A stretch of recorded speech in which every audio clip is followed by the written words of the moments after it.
I've taken a look at all these new state laws. None of them are designed to suppress the vote. A revised version produced by one of the Democrats yesterday, which has been endorsed by Stacey Abrams, in what is of extraordinarily dubious constitutionality, would remove redistricting from state legislatures and hand it over to computers.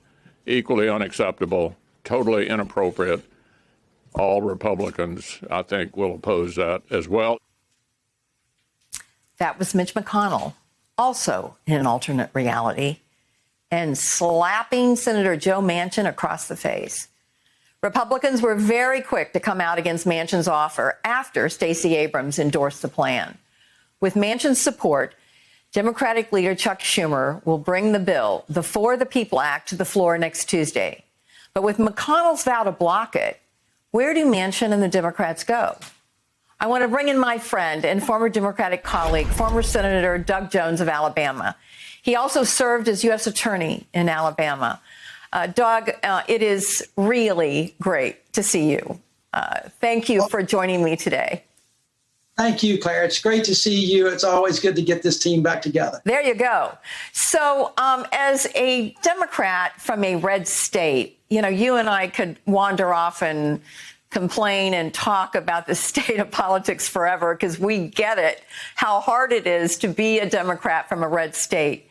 But how do you think Joe Manchin is feeling today? You know, after he has done everything but frankly go steady with some of the Republicans in terms of trying to push this idea of bipartisanship, for them to pour this cold bucket of water on his head like in a nanosecond. I'm curious, what do you think he's feeling today in terms of the love he might have for all of his friends in the Republican Party?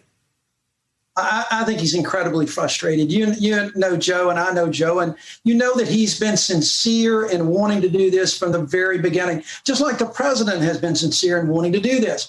But at every turn, except on infrastructure, where there appears to be some agreement, but that's because there's a lot of support about that around the country in these red states. I think Joe's probably incredibly frustrated, but I'm not sure he's very surprised. He's given Republicans a long runway to try to work with him, to try to find the common ground necessary.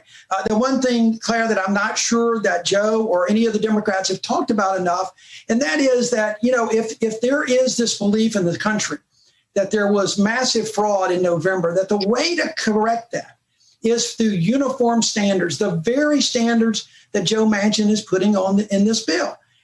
And so I don't know if that message has really gotten through to the Republicans, but Joe's got to be frustrated. I think he is closely getting to that fork in the road where he's got to make the determination that I'm just not so sure I can ever get that on these issues. Now, what am I going to do? And I believe Joe Manchin's going to protect the country and protect voting. So the fork in the road, I think right there in the middle of the fork in the road is the filibuster. You know, you and I both know Joe. We know how stubborn he can be, but we also know that he can get mad when folks aren't being reasonable. Do you think it's possible that he would do some kind of reform of the filibuster, or even a carve out for something that is so closely hewn to civil rights in this country as it relates to our democracy and the ability to vote? I absolutely believe that. I believe that if Joe and every other Democrat and independents that we've got that caucus with us understand and know that they've gone as far as they can to try to get Republicans on board. And if they can't get them on board, they've got to make a determination. Joe, as well as every other Democrat in the Senate and our two independents, have got to make this the decision. And that is Congress of the United States going to be a backstop for what's going on around the country? All of these voting laws that have come so quickly, so fast, it's like the California wildfires. If Congress can't be that backstop to stop that, then I'm not sure anybody's got any business being up there. And I think Joe will come to a conclusion that if he cannot get anything done, but now let's say this: if a bill can get on the floor that can get just a few Republican votes, just a few, it doesn't matter if it's 10. But just a few, it gives some ability for Joe Manchin and others to say this did get some support. Remember, if you break the filibuster, you just don't have to get 60 votes, but it sure would be good to pass it with 53, 54, 55. But I think he is coming to that fork in the road and to the conclusion that of two things. Number one, that Republicans don't seem to be wanting to work with him. And number two, it's great to talk about bipartisan efforts for voting.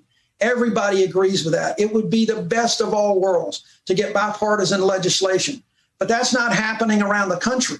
This is a partisan effort in all states across this country.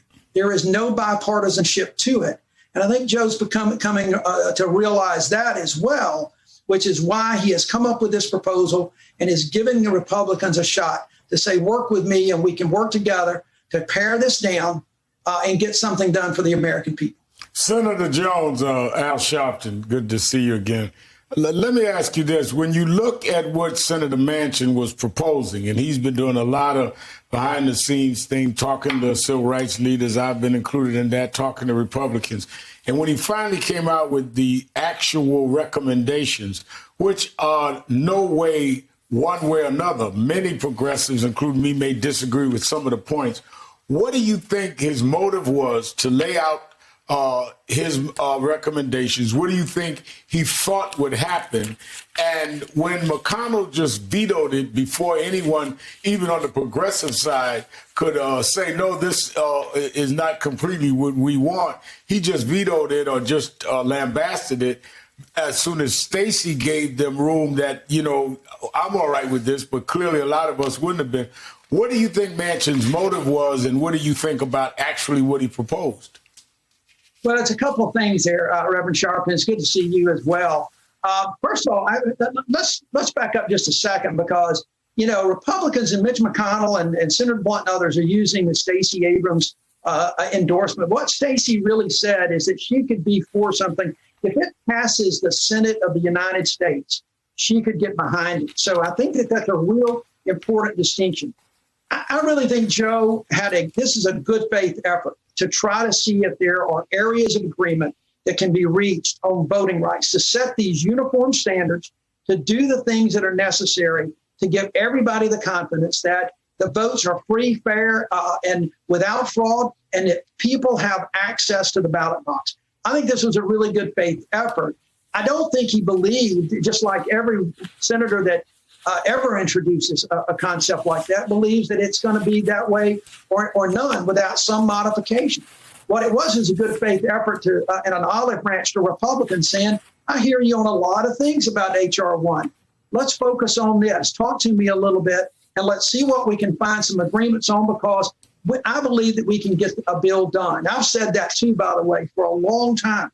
And unfortunately, Senator McConnell, as he is prone to do, immediately douses it with cold water. And that's got to be incredibly discouraging. But it kind of shows you where we are in this country, I think, where we just can't even we can't get a January 6th commission done. It's going to be hard to get voting rights done without doing something to modify that filibuster.